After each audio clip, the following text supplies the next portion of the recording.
Hello everyone. मुख्यमंत्री अभ्युदय योजना में आपका बहुत बहुत स्वागत है।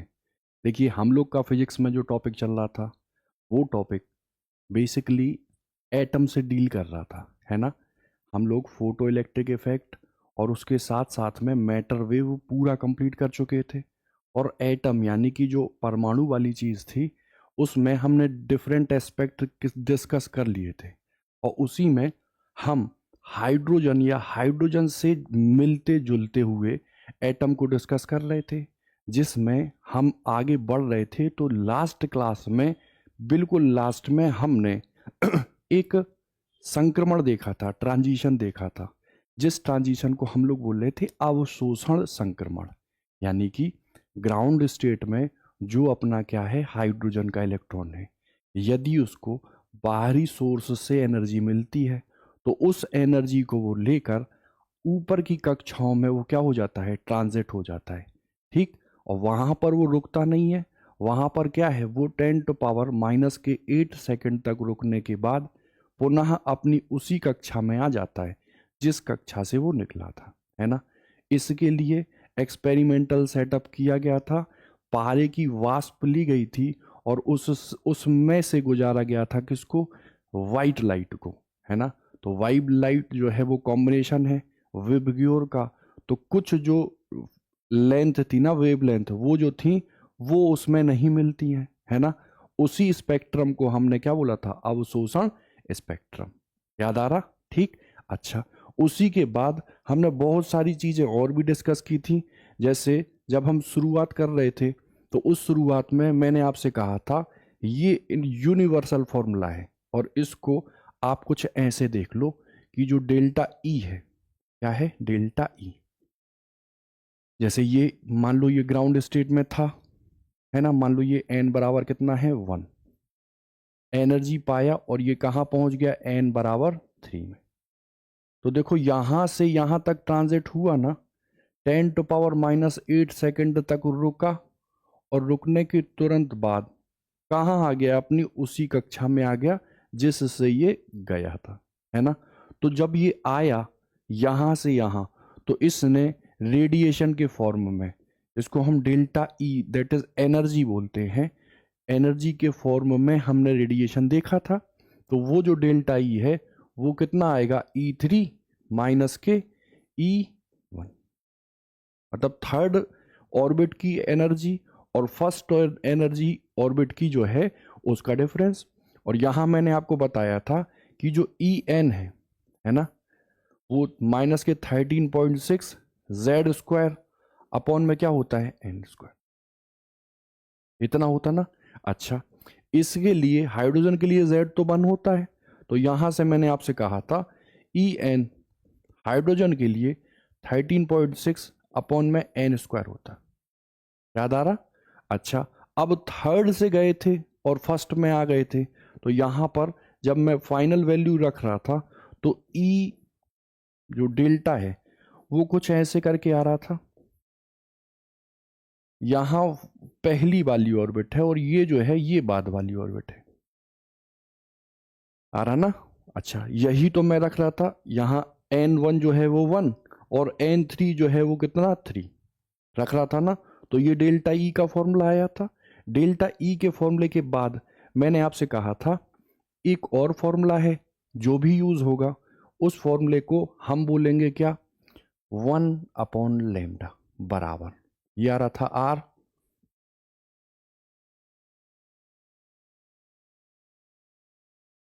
याद आ रहा? अच्छा देखो, कुछ मैं ऐसे ही तो लिख रहा था, इसको ड्राइव करने के लिए जो डेल्टा ई है ना उसको मैं आर कर रहा था, ऐसे था ना। 13.6 को मैं सीधा RCH लिख दूं और 1/N1 स्क्वायर, ठीक है ना। अच्छा, इसके बाद अगर मैं कहूं तो भाई ये रेडिएशन का रूप था, तो E बराबर HC/λ कर रहा था, तो ये RCH आ रहा था और ये N1 square N2 square, agree. अच्छा, HC से HC काट रहा था, तो 1/λ विच इज इक्वल टू क्या आ रहा था, R 1/N1 स्क्वायर। 1/n2²। कितना आ रहा था? मैंने कहा ज़रूरत के हिसाब से हम इसको भी डील करेंगे, और ज़रूरत के हिसाब से मैंने आपको एक नॉर्मल फॉर्मूला बताया था जिसमें लैम्डा जो है वो कितना आ रहा था?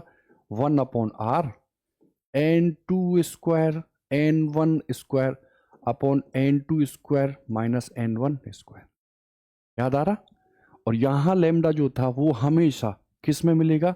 तो एंगस्ट्रॉन्ग में। किसके में मिलेगा? एंगस्ट्रॉन्ग में। और 1/r की जो वैल्यू है वो हम कितनी रखते थे? 911। और कितना आ रहा था? n2² n1² n2² minus n1²। ठीक, यहां पर मैंने आपको फर्स्ट ऑर्बिट से सेकंड ऑर्बिट के लिए बताया था जिसमें हम लैम्डा निकाल रहे थे, तो वो 1000 कुछ एंगस्ट्रॉन्ग में आ रही थी। मतलब वो किस रीजन में वेरी कर रही थी? तो अल्ट्रा वायलेट में कर रही थी ना। ऐसे ही मैंने फर्स्ट से थर्ड में निकाला था, और यहीं पर मैंने आपको एक चीज बताई थी जिसको बोले थे आयनाइजेशन क्या एनर्जी। ठीक है, और दूसरा बताया था आयनाइजेशन पोटेंशियल, है ना। तो आपको पता है कि सर ऑर्बिट में जो रिवॉल्व कर रहे इलेक्ट्रॉन है, यदि वो एटम को छोड़ के ही निकल जाए, मतलब एटम क्या हो जाए? आयनाइज्ड, तो हमको उसको ऐसा करने के लिए एनर्जी प्रोवाइड करनी होगी। उस एनर्जी को ही हम लोग कौन सी एनर्जी बोलते थे? Ionization energy. और अगर उस एनर्जी, चूंकि वो इलेक्ट्रॉन वोल्ट में यदि आती है, ठीक है, इलेक्ट्रॉन वोल्ट में यदि आती है, तो उस इलेक्ट्रॉन वोल्ट में से ई को हटा दो, तो वो जो पोटेंशियल आएगा उसको बोलोगे आयनाइजेशन पोटेंशियल, है ना। यहीं पर first excitation state, second excitation state, ऐसा कुछ था ना। तो इसको तो हम क्या बोल रहे थे? ग्राउंड स्टेट, है ना। अच्छा, ये देखो n बराबर कितना था? 1 था। n बराबर यहां कितना था? 2 था। तो यहां मतलब इनिशियल क्लास से अपर क्लास में, जस्ट अपर वाले में पहुंच जाए, तो इसको हम लोग बोल रहे थे क्या? फर्स्ट आयनाइजेशन एनर्जी बोल रहे थे ना, एनर्जी। ऐसे ही अगर सेकंड की बात करें तो n बराबर हम कितना लेंगे? 3। फोर्थ की बात करें, थर्ड की बात करें, तो n बराबर कितना लेंगे? 4। याद आ रहा? ठीक, अच्छा, ये चीजें हमने डिस्कस कर ली थी। और इसी में पूरा का पूरा जो अवशोषण स्पेक्ट्रम है भाई, एब्जॉर्प्शन स्पेक्ट्रम की बात करो तो स्वाभाविक सी बात है, अगर हाइड्रोजन की करते हैं तो मान लो ये है ग्राउंड स्टेट में हाइड्रोजन का इलेक्ट्रॉन, है ना। तो यहां से ये अपर में, सेकंड में भी, थर्ड में भी, फोर्थ में भी, कहीं पर भी जाए, एनर्जी को गेन करने के बाद जा रहा ना। तो ये जो स्पेक्ट्रम है ये कैसा है? Absorption spectrum. ठीक, अच्छा, अब देखो दूसरा जो स्पेक्ट्रम है जो मोस्ट इंपॉर्टेंट है, जिसमें जो अभी फिगर आपने देखा था, लाइमन बामर पास्चन ब्रैकेट फोन। ठीक, तो देखो आपको समझने के लिए बस इतनी सी चीज लेनी है कि देखो, ये है पहला, ठीक है, ये है दूसरा, ठीक,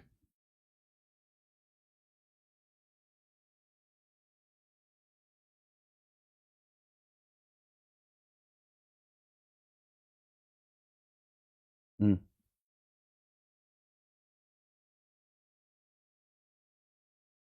ठीक है।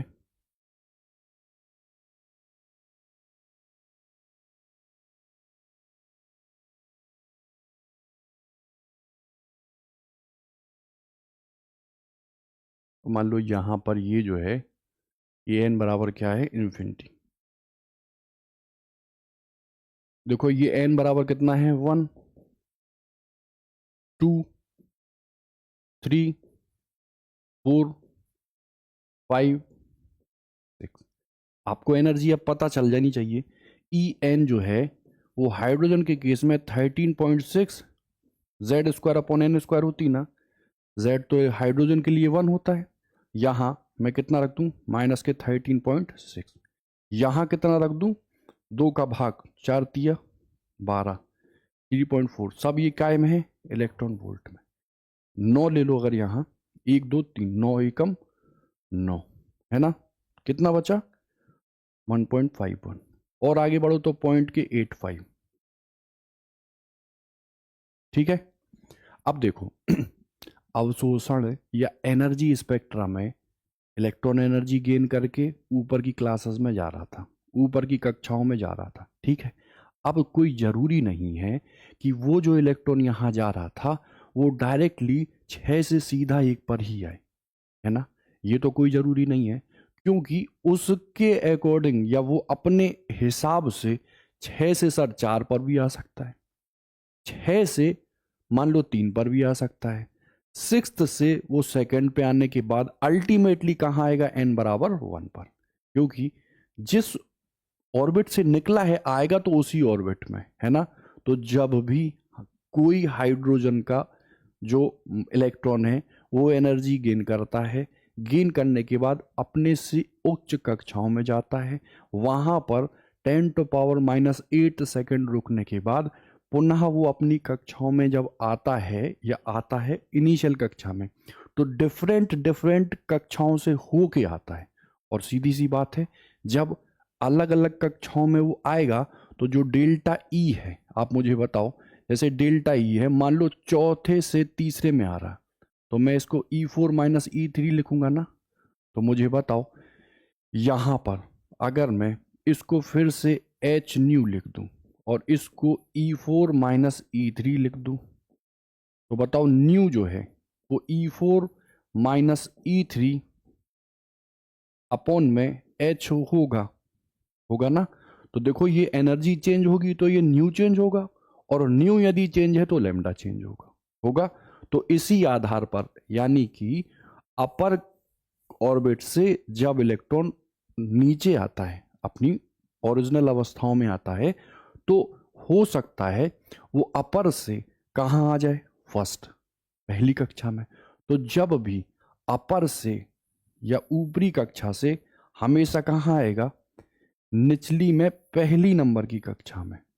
तो इस में जो हमको लैम्डा मिलेगी ना, या इसमें जो मुझे क्या मिलेगा, तरंग दैर्ध्य जो मिलेगी, उस तरंग दैर्ध्य को हम लोग पूरे स्पेक्ट्रम में अलग अलग श्रेणियों में जब डिवाइड करेंगे तो उस तरंग दैर्ध्य को हम किस में लेंगे, लाइमन श्रेणी में।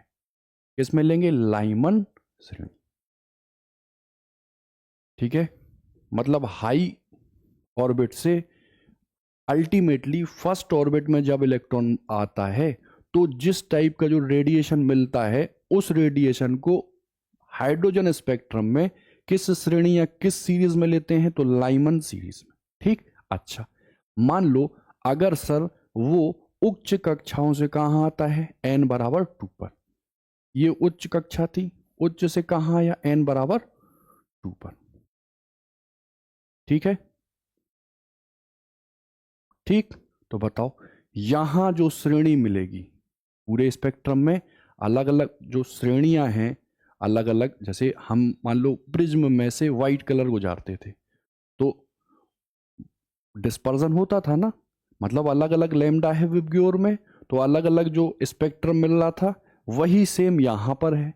यहां पर ये जो श्रेणी कहलाएगी इसको क्या बोलेंगे, बामर। क्या बोलेंगे, बामर, है ना। तो आप मुझे बताओ, अगर मैं आपसे कहूं लाइमन के लिए N2 कितना होगा, तो तुम कहोगे N2 सर पहले में तो आना है, तो कहां से आएगा, 2 से भी आ सकता, 3 से भी, 4 से भी, और dot dot dot dot infinite, है ना। मतलब कंडीशन है N2 होना क्या चाहिए, 2 से ज्यादा कुछ भी, 2 3 4 5 dot dot dot dot infinite. अच्छा, N1 कितना होना चाहिए लाइमन में, N1 होना चाहिए कितना, 1। क्यों, क्योंकि उच्च कक्षा से कहां आएगा, ग्राउंड स्टेट में, और ग्राउंड स्टेट जो है वो n बराबर कितनी होती है, 1। ठीक है। अच्छा, मैंने आपसे कहा बामर के लिए N2 बताओ, तो उच्च से कहां आएगा, सेकंड नंबर की ऑर्बिट में, सेकंड नंबर की ऑर्बिट में। तो बताओ यहां पर N2 कितना होगा, 2 को हटा दो तो 3 4 5 और ज़्यादा बढ़ाते जाओ, वो क्या होगा n2। और n1 कहाँ होगा, तो n1 होगा n बराबर 2 पर। ठीक है। अच्छा, लाइमल के बाद आती है बामर, बामर के बाद आती है पाश्चन। तो पाश्चन में अब जो इलेक्ट्रॉन है ना वो उच्च से कहाँ आएगा, थर्ड नंबर पर। कहाँ आएगा, थर्ड पर।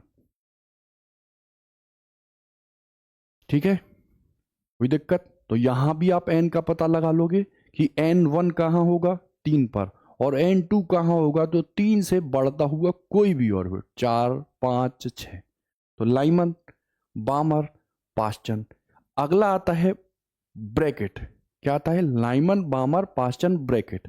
तो ब्रैकेट में ऊपर की किसी भी ऑर्बिट से कहाँ आएगा, 4 पर। कहाँ आएगा, 4 पर। ठीक है, सॉरी,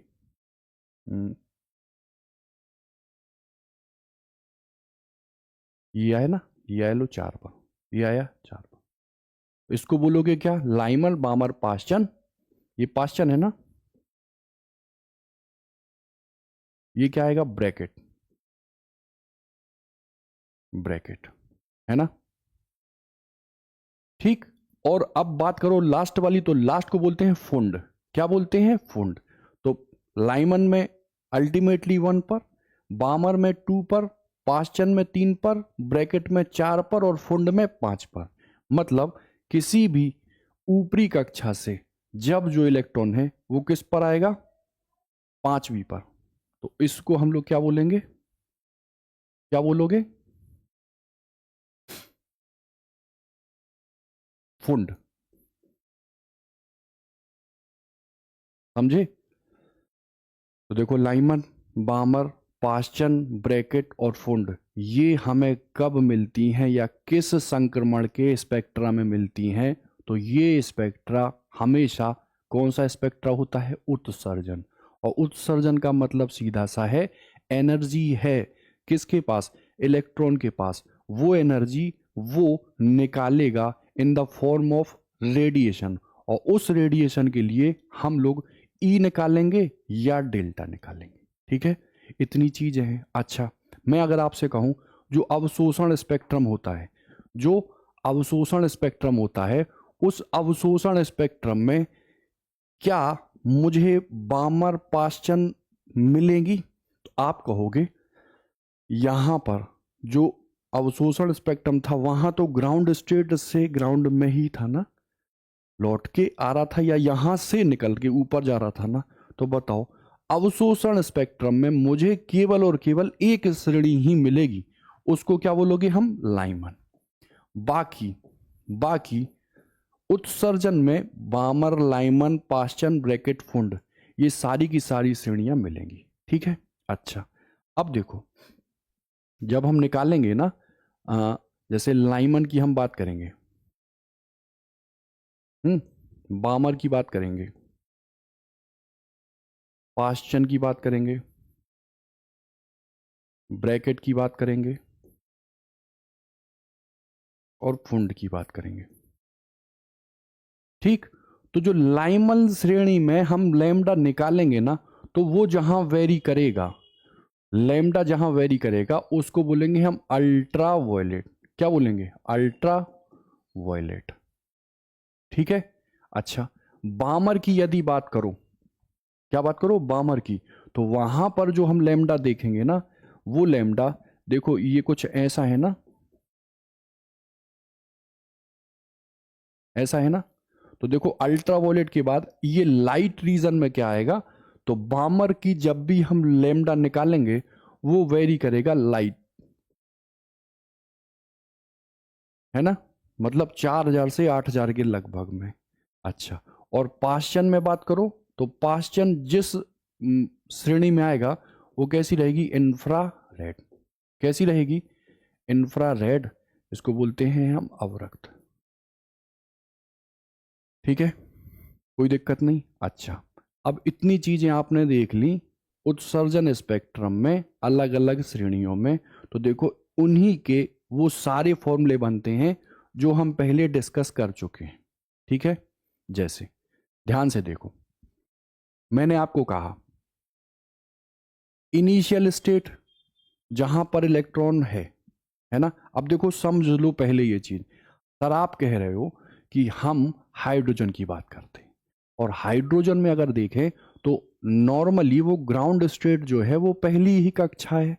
तो जब पहली कक्षा है तो यहाँ पे जो आप लाके दूसरी में या फाइनली तीसरी में ला रहे हो वो कैसे हम समझें।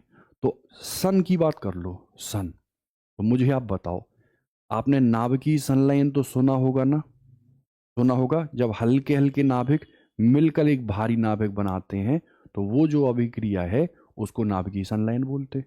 लेकिन जो सन है उसका टेम्परेचर प्रचंड है। कितना है? 10⁻⁷ केल्विन है। अच्छा मुझे बताओ, 10⁻⁷ केल्विन पर क्या हाइड्रोजन अपनी इनिशियल अवस्था में रहेगा? क्या ग्राउंड पोजीशन यानी ऑर्बिट नंबर 1 में ही रहेगा? रहेगा तो इतनी एनर्जी में नाभिक वाभिक तो होते ही नहीं है। इतनी प्रचंड एनर्जी में ऑर्बिट नाम की तो चीज होती ही नहीं है। क्यों? क्योंकि इस स्टेट पर जो स्टेट है वो कौन सी स्टेट कहलाती है? प्लाज्मा। कौन सी स्टेट कहलाती है? प्लाज्मा। तो अब बताओ, अब बताओ, ग्राउंड स्टेट से तो ऊपर उठ गया होगा ना, क्योंकि बहुत सारी कक्षाएं हैं और एनर्जी इतनी है ही कि ग्राउंड पे आने वाली चीज हो ही नहीं रही। ठीक, तो देखो सन का एग्जाम्पल लेके आप इस चीज को कोरिलेट कर सकते हैं। ठीक, अच्छा अब देखो हमारा जो काम है यहां पर वो क्या है? इन्हीं सीरीज को, इन्हीं श्रेणियों को हमको देखना है कि initial, final, wavelength formula, first member, second member और सीरीज वेरिएशन वेवलेंथ और किस रीजन में पाई जाती। तो ये तो आपको क्लियर है कि लाइमन वाली जो चीज है अल्ट्रावायलेट, अल्ट्रावायलेट रीजन में पाई जाती है। ठीक है, मतलब जो रेडिएशन मिलेगा स्पेक्ट्रम में यदि हम उसको देखें तो जो वेवलेंथ वेरी करेगी वो यूवी रीजन वाली करेगी। ठीक है, अच्छा दूसरी बात करो बामर की, तो बामर में जो लाइन फाउंड मिलेगी वो कौन सी मिलेगी? विजिबल। कौन सी मिलेगी? विजिबल। ठीक, दृश्य वाला। तीसरी बात करो पाश्चन, ब्रैकेट और फुंड। पाश्चन, ब्रैकेट, फुंड, तो देखो तीनों में कौन सी मिल रही है? इंफ्रारेड, इंफ्रारेड और फॉर इंफ्रारेड, है ना। मतलब अगर सर लैम्डा निकालना हो तो लैम्डा इसका इससे ज्यादा और इसका इससे ज्यादा होगा। ठीक, चलो ये बात तो आपको क्लियर हो गई। ऑप्शन में कभी कभी पूछ लिया जाता, जैसे वो कहेगा, क्या कहेगा? उच्च, उच्च जो ऊर्जा की कक्षा है उससे हाइड्रोजन का जो इलेक्ट्रॉन है वो द्वितीय कक्षा में आता है। तो स्वाभाविक सी बात है एनर्जी को रेडिएट करेगा, एनर्जी रेडिएट करेगा तो E बराबर hc/λ हम लगाएंगे। तो अब ये आपको याद होना चाहिए कि उच्च से कहाँ आ रहा है? सेकंड।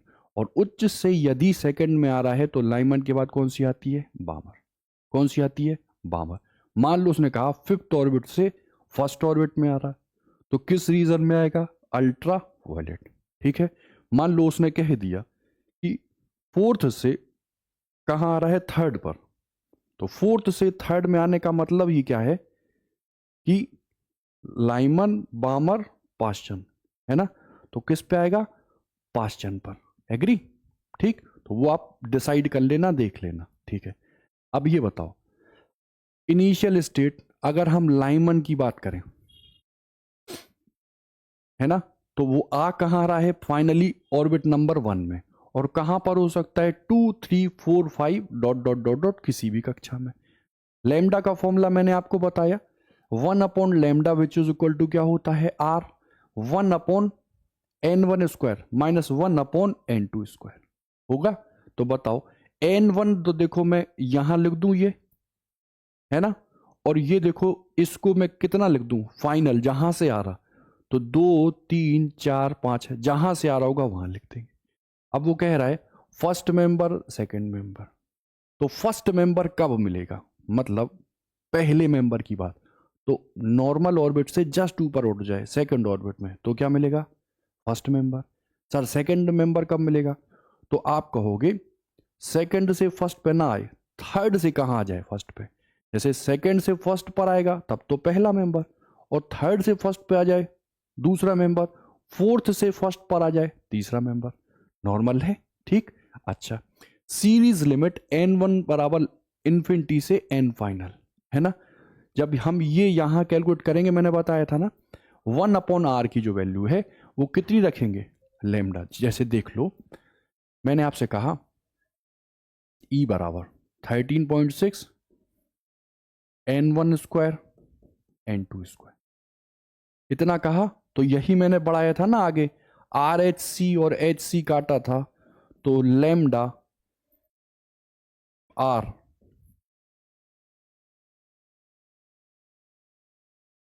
यही आ रहा था ना। अच्छा, मैंने कहा था इसको पलट लो, आप पलट लो, तो लेमडा बराबर क्या आता है, 1/r, और इधर आ रहा था n2 स्क्वायर n1 स्क्वायर और n2 स्क्वायर माइनस n1 का स्क्वायर। ठीक, और मैंने कहा था सुविधा के लिए लेमडा हमेशा एंगस्ट्रॉन्ग में आएगा यदि 1/r की वैल्यू हम कितनी रखते हैं, 911 एंगस्ट्रॉन्ग। कितनी रखते हैं, 911 एंगस्ट्रॉन्ग। ठीक, तो यहां पे वैल्यू पुट करके आराम से आप आंसर निकाल लोगे। ठीक है, चलो। लाइमन के लिए 2, 3, 4 नंबर की ऑर्बिट से इलेक्ट्रॉन कहां पर आएगा, अल्टीमेटली 1 पर। बामर में अल्टीमेटली कहां आएगा, 2 पर। कहां से, तो जस्ट अपर कक्षा, तीसरी, चौथी, पांचवी, छठवीं, सातवीं। फिर वही formula, n1 n final, final तो 2 से बड़ा होगा ना, तो 3, 4, 5, और अल्टीमेटली कहां आएगा, सेकेंड ऑर्बिट में, तो उसका क्या कर लेंगे, स्क्वायर। यहां पर अगर बात करो, यहां पर बात करो, तो अगर मैं लेमडा निकालना सीधा सीधा चाहूं, लेमडा निकालना सीधा सीधा चाहूं, तो बताओ कितना निकलेगा, 4/r, 4/r, है ना। अच्छा, कैसे आएगा, अभी हम ये न्यूमेरिकल में देखेंगे, उससे और ज्यादा आपको क्लियर होगा। ठीक, चलो, जैसे देख लो आप भाई, देखो, जैसे मैंने आपसे कहा, मान लो लाइमन, मैंने आपसे कहा ई, है ना, या सीधा लिख दू lambda 1/r, n1 square n2 square n2 square और माइनस n1 स्क्वायर। लाइमन में हम लिमिट कहां से ले रहे हैं, इनफाइनाइट से अल्टीमेटली कहां आएगा, 1 पर। इनफाइनाइट से अल्टीमेटली कहां आएगा, 1 पर। अब आप कहोगे भैया यहां तो आप कह रहे हो इनफाइनाइट, तो इनफाइनाइट तो ये पूरे के पूरे चीज को इनफाइनाइट कर देगा ना। तो यहां से पहले हम कॉमन ले लेंगे, क्या कॉमन लेंगे, देखो देखो, n2 स्क्वायर को कॉमन ले लो, इधर कितना बचा, n1 स्क्वायर, इधर n2 स्क्वायर को कॉमन लोगे तो बचेगा 1 माइनस n1/n2, ठीक है ना, का स्क्वायर, इतना है। अच्छा, इससे इसको काट दो, तो देखो 1/r तो आया ये, n1 स्क्वायर ये आया, और अगर इधर देखो 1 माइनस n1।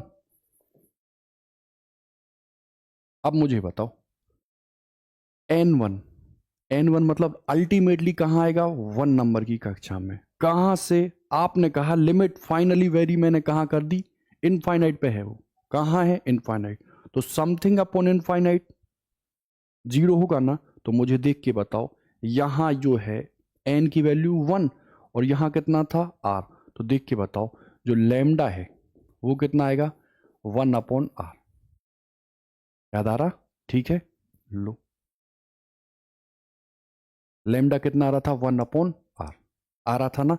अब आप कहोगे भाई ये 1/r जो आपने लिखा है, ये जो 1/r लिखा है, एक्चुअली में भाई ये यही तो है, 1.067 इंटू 10⁻7, ऐसी कुछ करते थे ना, करते थे ना। ऊपर ले जाओगे तो जो कैलकुलेट होके आएगा वो कितना आएगा, 911 एंगस्ट्रॉम।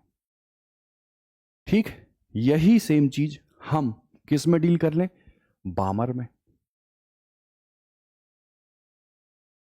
ठीक है, आप कहोगे आपने पढ़ाया, क्या पढ़ाया, ठीक है, ये क्या पढ़ाया आपने, आर,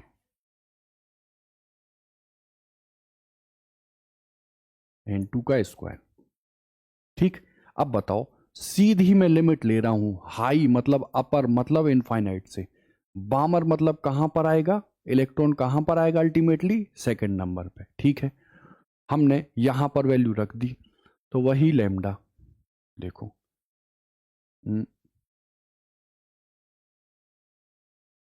ये लिख दूं। अच्छा अब बताओ, उल्टा करके लिख दूं क्या, या लो n1 square, n2 square, n2 square और n1 स्क्वायर। फिर देखो, हम्म, है ना, तो लेमडा बराबर क्या है, 1/r। फिर वही, अब देखो मैं बार बार नहीं लिख रहा हूं, n2 स्क्वायर को बाहर निकाल दिया, इधर आया n1 स्क्वायर, है ना, इधर भी n2 स्क्वायर को कहाँ निकाला था, बाहर। हम्म, तो इधर आया था 1 माइनस n1 स्क्वायर और n2 का स्क्वायर, इससे इसको काट दिया, और अल्टीमेटली कहाँ, इनफाइनाइट, ये तो पूरा टर्म जीरो, और यहां देखो तो 2 का स्क्वायर कर दोगे, कितना हो जाएगा, 4। कितना हो जाएगा, 4। तो अगर लैम्डा अगर हम निकालना चाहें लास्ट वाले के लिए, तो बताओ कितना आ जाएगा, 4/r। ठीक है, देख लो, 4/, ये आ रहा ना। अब 4/r की भी वैल्यू रख लेना, है ना। देखो 1/r की कितनी है, 911। 911 में आप 4 का गुणा कर देना, 4 एकम 4, फिर 4 एकम 4 और 9 चौके 36। ठीक है, कोई दिक्कत नहीं। अच्छा, अब वो अलग अलग ट्रांजिशन पूछ ले, वो कहे 3 से 2 पर, ये एक्चुअली क्या दिया जा रहा है, ये लैम्डा मैक्सिमम और लैम्डा मिनिमम दिया जा रहा है ना। तो याद कर लो आप, मैं याद करा ही दे रहा हूं, देखो देखो 1/लैम्डा है ना, ये आर है, 1/n1 स्क्वायर n2 स्क्वायर, इतना है ना। तो देखो जब इनवर्स में रहे, किस में रहे, इनवर्स में, तो देखो अगर हमें अधिकतम लेना है ना, अधिकतम क्या, लैम्डा, तो हम जो n2 लेंगे ना, वो जस्ट अपर वाली लेंगे, जस्ट अपर वाली। जैसे मैंने आपसे कहा लाइमन श्रेणी में अधिकतम यदि मुझे क्या चाहिए, लैम्डा, अधिकतम लैम्डा चाहिए, तो कुछ मत करो, आप लिख देना 1/लैम्डा आर, अधिकतम के लिए जस्ट ऊपर वाली कक्षा। तो लाइमन में हमेशा पहली क्या होती है, और दूसरी जस्ट ऊपर वाली होगी ना, तो 2 का क्या कर दोगे, स्क्वायर। ये आपको क्या देगा, लैम्डा मैक्सिमम। और अगर वो कहे लाइमन जो श्रेणी है उसमें मुझे न्यूनतम तरंग दैर्ध्य चाहिए, न्यूनतम तरंग दैर्ध्य चाहिए, तब आप क्या लोगे, अधिकतम। ये क्या है, अधिकतम। तो अधिकतम में n2 क्या लेंगे हम, न्यूनतम। और अगर वो पूछे लैम्डा न्यूनतम, तो हम क्या लेंगे, अधिकतम। क्या लेंगे, n हमेशा क्या लेंगे, मैक्सिमम। और n मैक्सिमम कितना जाता है, इनफाइनाइट। कितना जाता है, इनफाइनाइट। ठीक है, जैसे मैं यहां भी लिख देता हूं, मिनिमम ना, चाहिए तो मैक्सिमम था, मिनिमम। मैं कितना लिख दूं, r, और यहां कितना लिख दूं, इनफाइनाइट का। समझ में आई बात, अगर ये याद कर लो तो बेहतर है, नहीं तो फिर आप वही फॉर्मूला लगा लेना भाई, लैम्डा बराबर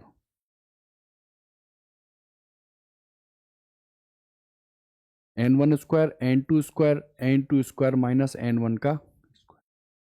समझ में आई बात। और यहां से निकालोगे, फिर चेक करोगे, उससे अच्छा ये है कि अधिकतम के लिए n न्यूनतम और न्यूनतम के लिए n अधिकतम। लाइमन में n1 होगा 1, बामर में n होगा कितना, 2, पाश्चन में n3, ब्रैकेट में 4 और फुंड में 5। अधिकतम के लिए लाइमन में 2 से ही गिरा देना, बामर में 3 से, पाश्चन में 4 से, ब्रैकेट में 5 से और फुंड में। ठीक है, कोई दिक्कत नहीं होगी। ठीक है, चलो।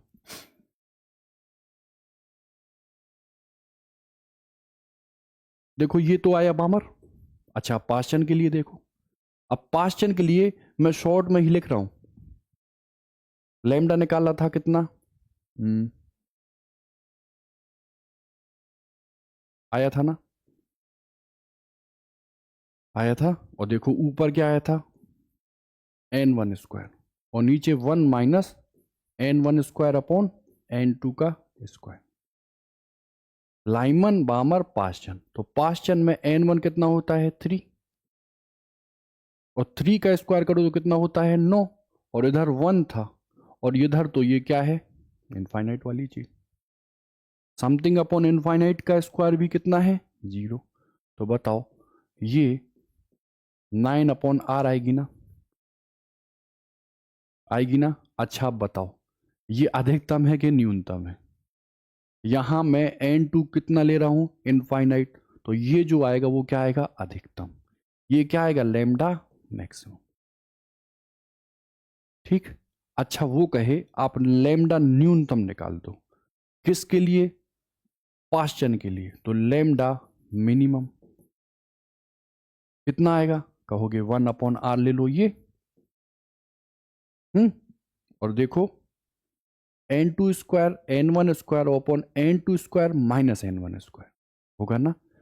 तो कहां से मिनिमम, मिनिमम, अच्छा ये अधिकतम तो ये आया क्या मिनिमम, अच्छा ये मिनिमम आया, ये क्या है लैम्डा का मिनिमम, और ये क्या आएगा मैक्सिमम। मैक्सिमम के लिए कहां जस्ट अपर वाली कक्षा में कूदा दो। बामर लाइमल बामर के बाद पास्चन, तो n1 कितना आएगा 3 का स्क्वायर 9 ले लूं, n2 कितना आएगा 4 का स्क्वायर 16 ले लूं। ठीक है, और 16 में से कितना घटा दो 9। एग्री, 16 नंबर 144, और कितना है 16 में से 9 गया कितना 7, 144/7r। ठीक, जरा चेक कर लें, 144/7r। ठीक है, ठीक है, बिल्कुल वैसे ही हम ब्रैकेट में और वैसे ही हम किस में निकाल लेंगे फुंड में। ठीक है, लो ब्रैकेट में देख लो,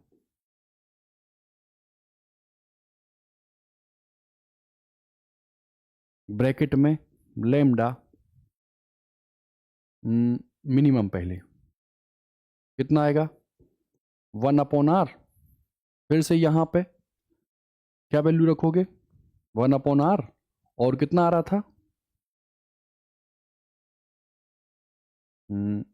ये है ना,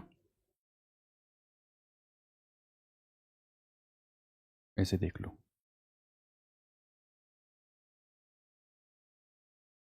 मिनिमम निकालने के लिए। और कितना लाइमन हो गया, बामर, पास्चन, अब क्या आया ब्रैकेट, ब्रैकेट बोले तो 4, 4 का स्क्वायर 16 लिख दूं। और इधर वही क्या है मिनिमम के लिए कहां चलना है मैक्सिमम, r/16। देखो कितना आ रहा है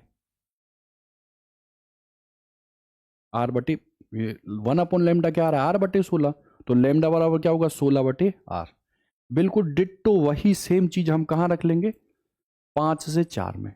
ये क्या देगा लैम्डा की वैल्यू मैक्सिमम, लैम्डा की वैल्यू मैक्सिमम, ये क्या देगा लैम्डा की value minimum, maximum minimum maximum minimum. ठीक है, ये चार्ट याद हो गया आपको, लाइमन बामर पास्चन ब्रैकेट फुंड, ये जो तीनों चीजें होती हैं, चारों चीजें, ये हम लोग के क्वेश्चन में यूज होंगी। ठीक है, चलो चलो इतनी बात पर हम एक आध क्वेश्चन लेते हैं। ठीक है, 1 मिनट आप होल्ड करो, हम क्वेश्चन ले लें, 1 मिनट रुकना।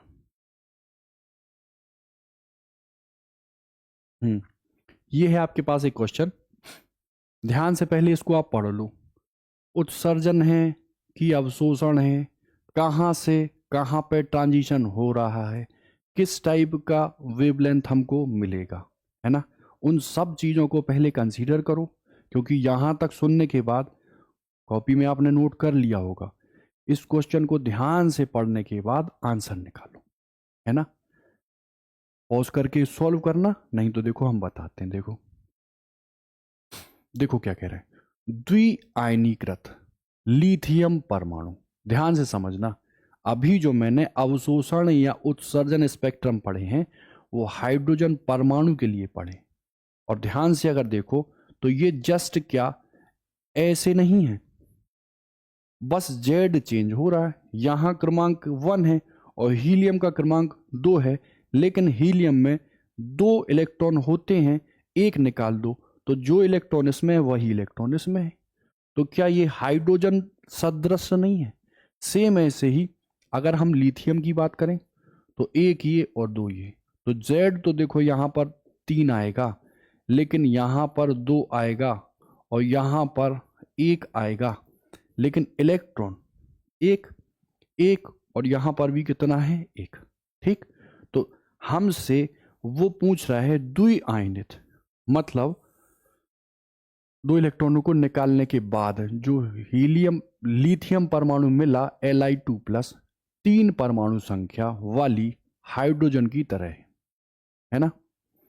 कह रहा है ज्ञात कीजिए Li2+ के प्रथम से तृतीय बोर कक्षा में इलेक्ट्रॉन को उत्तेजित करने के लिए विकिरण की आवश्यक तरंगदैर्ध्य। एग्री। फिर हाइड्रोजन परमाणु की आयनीकरण ऊर्जा 13.6 इलेक्ट्रॉन वोल्ट है। हाइड्रोजन जो आयनाइज होता है वो अगर आप ग्राउंड स्टेट से उसको भगाना चाहते हैं, परमाणु से निकल जाए, परमाणु आयनाइज हो जाए, तो कितनी एनर्जी देनी पड़ती है? 13.6।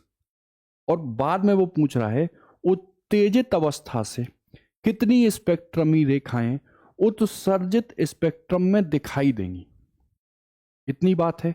अच्छा, हम कहां से स्विच करें? तृतीय से प्रथम से कहां जाना है? थर्ड पर। ठीक, अब देखो मैं यहां डायग्राम बना लेता हूं। ये ले लो आप फर्स्ट, ये ले लो आप सेकंड, और ये ले लो आप थर्ड। प्रथम से कहां जाना है? थर्ड पर, है ना। तो जो लैम्डा है वो निकालना। अब ध्यान से समझना, यहां से और यहां तक, ठीक है। अच्छा, तो मुझे इतना बताओ कि यदि मैं डेल्टा ई निकालता हूं, तो वो 13.6 आता ना, और फिर जेड स्क्वायर ये आता है ना, और फिर क्या होता है? 1/n1²। अच्छा, हाइड्रोजन के केस में तो सिंपल सी बात है, z की वैल्यू भैया आप 1 रख दो, 13.6 1/n1², 1/n2²। लेकिन लिथियम में जेड भी कंसीडर करेंगे, करेंगे कि नहीं? अच्छा, तो अगर जेड को कंसीडर करेंगे, ध्यान देना, तो बताओ यहां 13.6 तो लिखूंगा, और लिथियम के लिए कितना होता है? 3, 3 का स्क्वायर कितना होता है? 9। फिर यहां n1² और यहां n2²। ठीक है, इतना करेंगे। अच्छा, मैंने आपको अभी बताया, या फोटो इलेक्ट्रिक इफेक्ट में मैंने बताया था आपको, ई को यदि लिखना हो तो मैं कहता था 12375, और ये क्या लिखते थे? लैम्डा, और किस में आता था? एंगस्ट्रॉम में। और इसको किस में लेते थे? तो इलेक्ट्रॉन वोल्ट में लेते थे। इतनी बात समझ में आ रही? तो ये जो पूरी चीज जाएगी ये इलेक्ट्रॉन वोल्ट में ही तो जाएगी, तो जो लैम्डा मुझे मिलेगा वो एंगस्ट्रॉम में मिलेगा। तो क्या मैं लिथियम के लिए कैलकुलेट कर लूं? करो, 13.6 और ये 9। इधर बताओ कहां से फर्स्ट से कहां पे थर्ड पर? तो बताओ 1/1, 1/9। एग्री? अच्छा, जब ये हुआ तो 13.6 और ये 9 और 8/9 होगा ना, इससे इसको काट दो, अब इस इलेक्ट्रॉन वोल्ट को मैं यहां लिख दूं और फिर नीचे ले जाऊं, इसको लिखने के बाद यहां ले जाऊं, तो जो लैम्डा इन एंगस्ट्रॉन्ग में है वो कितना आ जाएगा 12,375 और नीचे कितना आ जाएगा 13.6 इंटू 8 आएगा। अब फिर गुणा कर लो 12,375 8 छक्के 48 4 8 24 4 28 2 8 8 और 2 10 इतना आएगा ना, समझ में आ रहा ना? ठीक है, हाँ चलो ये आया। अब यहां पर ही दशमलव लगना था, ठीक। तो इसका जो अप्रोक्सीमेट आंसर आएगा मैं आपको बता ही देता हूं, वो कितना आएगा।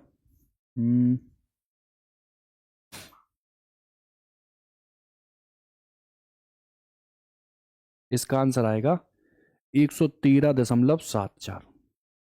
ठीक है, कितना आएगा 12,375 बटे 108, तो ये आएगा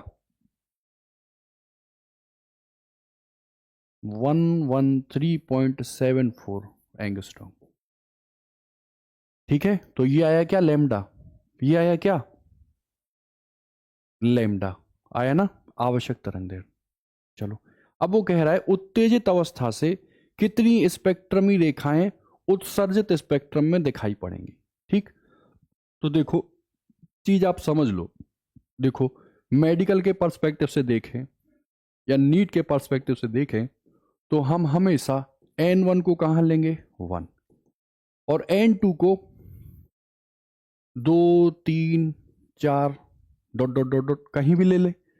लेकिन अगर वो कह दे N1 बराबर कितना 4 और N2 बराबर वो कितना कह दे 7 और कह दे कितनी उत्सर्जित जो स्पेक्ट्रम में रेखाएं हैं वो दिखेंगी, तब हम क्या करेंगे, ठीक है देखो कुछ मत करो, ये फॉर्मूला आप याद कर लो। कौन सा फॉर्मूला, ये वाला।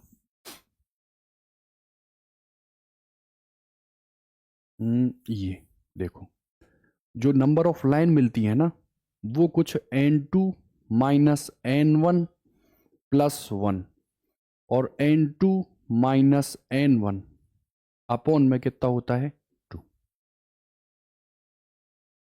ठीक, अच्छा अब अगर यहां मैं N1 बराबर 1 ही रख दूं, N1 बराबर ग्राउंड स्टेट ले लूं, तो बताओ अब ये फॉर्मूला क्या निकल आएगा, नंबर ऑफ लाइंस है ये N2, इधर तो ये चला गया, ये देखो -1 से प्लस तो कट गया ना, और देखो इधर कितना आ जाएगा N2 -1 और ये कितना आ जाएगा 2। कितना है ग्राउंड स्टेट को यदि मैंने 1 माना और N2 को कोई भी ले लो, n नंबर ले लो n, तो यहां कितना हो जाएगा n-1 अपॉन में 2। ठीक, इसी को मैथमेटिकल वे में हम क्या लिखते हैं NC2।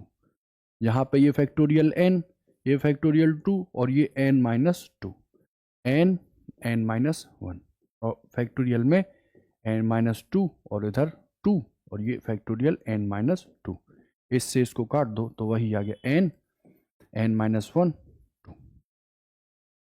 ठीक, अकॉर्डिंग टू देखो क्वेश्चन क्या पूछ रहा है, वो कह रहा है कितनी स्पेक्ट्रमी उत्सर्जित है, तो बताओ कहां से जा रहा वो, फर्स्ट से कहां जा रहा थर्ड में, लगा दो n थर्ड n-1 बाई 2, तो देखो ये आया 3 और ये आया कितना 2 और कितना आया 2, 2 से 2 को काट दो कितना 3, चेक करके देख लो। एक ऊपर से नीचे आ रहा तो देखो भैया एक तो ऐसे आ सकता है, एक ऐसे आने के बाद फिर इससे ऐसे आ सकता, तो देखो 1 2 और 3, एग्री। चलो अब जब इतना बताया है तो अगर मैं आपसे कहूं n बराबर 3, n1 बराबर 3 से n2 बराबर 6 पर चला गया क्या इलेक्ट्रॉन, तो अब अल्टीमेटली वो उत्सर्जित करेगा रेडिएशन। तो आपको बताना है जो नंबर ऑफ स्पेक्ट्रल लाइन है वो कितनी मिलेंगी, यहां मैंने N1 जो है वो ग्राउंड नहीं किया। तो बताओ,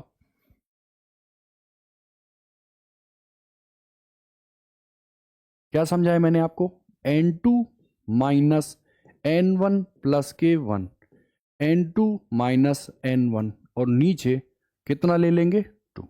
बताओ, कहां से? 6 से। कहां पर? 3 पर, प्लस K1। 6 से कहां पर? 3 पर, और ये 2।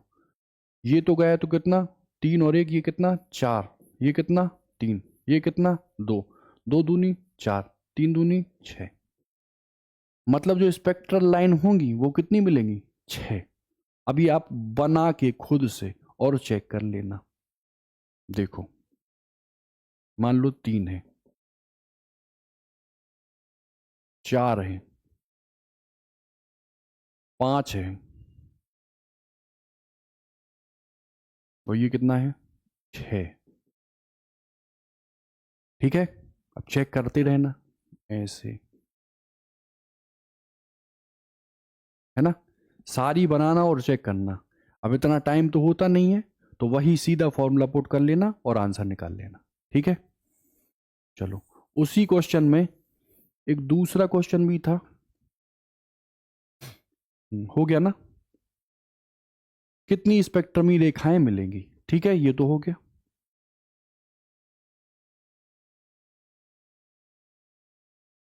एक देखो, ये क्वेश्चन है।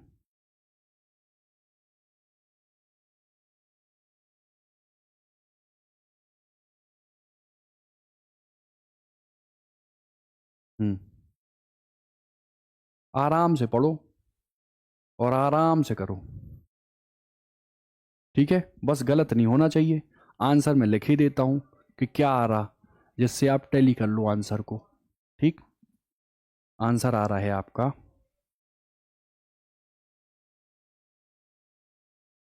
ई आ रहा है,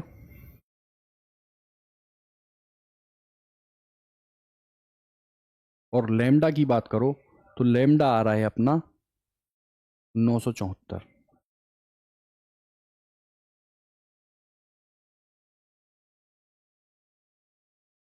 ठीक,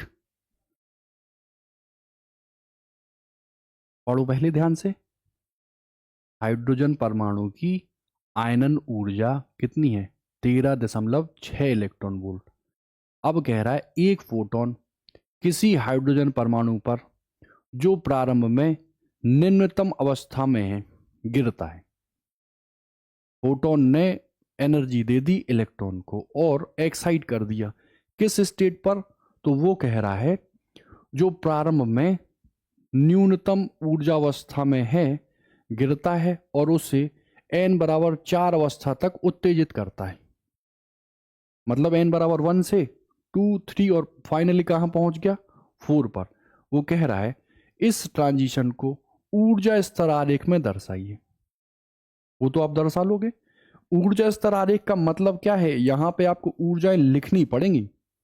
जैसे यहां तो पता है 13.6 होता, यहां वही 2 से भाग दे दो तो आता ना। 4 से भाग 4 3 पॉइंट समथिंग, फिर आता यहाँ पर फिर 0.83। वो तो आप माइनस में ऊर्जा लिख के इस तरारीख बना लोगे, है ना? वो मैंने सिखा दिया। दूसरा क्वेश्चन कह रहा है भाई तरंग दैर्ध्य निकाल लो। किसकी? फोटोन की। अच्छा, तरंग दैर्ध्य निकालने के लिए क्या आप ई निकाल पाओगे? पहले तो मैंने सिंपल सा फॉर्मूला बताया बताया क्या बताया कि लैम्डा को यदि निकालना हो तो 12,375। और क्या लेते हैं? Energy in electron volt. यही तो लेते हैं, यही तो लेते हैं। तो बताओ, पहले मुझे एनर्जी निकालनी पड़ेगी। अरे भाई, ई बराबर क्या होता है? एच सी अपॉन में लेमडा। याद आ रहा? तो लेमडा को यदि यहां ले जाओ और ई को यहां लाओ तो ये एक जनरल फॉर्मूला था, फोटो इलेक्ट्रिक इफेक्ट में हमने पढ़ा था। अब ई को यदि निकालना चाहूं, ई को कैसे निकालूं? आप कहोगे डेल्टा ई निकालो। हाइड्रोजन के लिए लेना है ना? सीधा बताओ, कितना लिख दूं? 13.6। कहां से? ग्राउंड से कहाँ पे, 4 पर। तो ग्राउंड को तो मैं 1 का स्क्वायर 1 और 4 का स्क्वायर में 16 ले लूँ। एग्री, कोई दिक्कत नहीं। अच्छा, 13.6 को लिख दो और ये 16 में से गया कितना बचा, 15/16, इतना आया ना। तो इसको फिर से कैलकुलेट करूं तो जो डेल्टा ई है, डेल्टा ई है वो कितना आता है, 12.75 है। मैं कैलकुलेट करके देख लूं।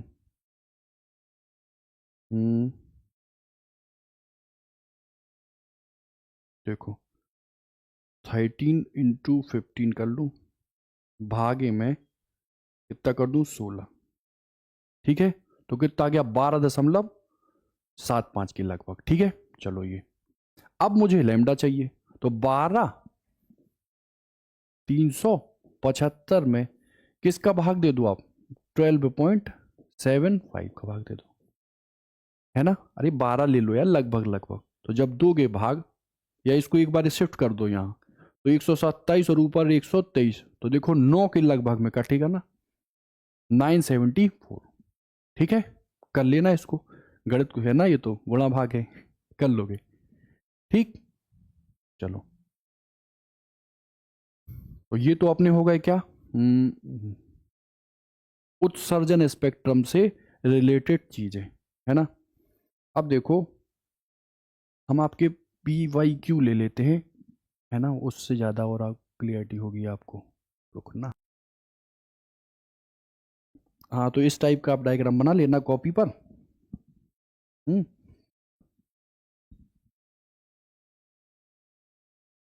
और मैं क्वेश्चन लिख रहा हूँ, उस क्वेश्चन को पहले आप ट्राई करो।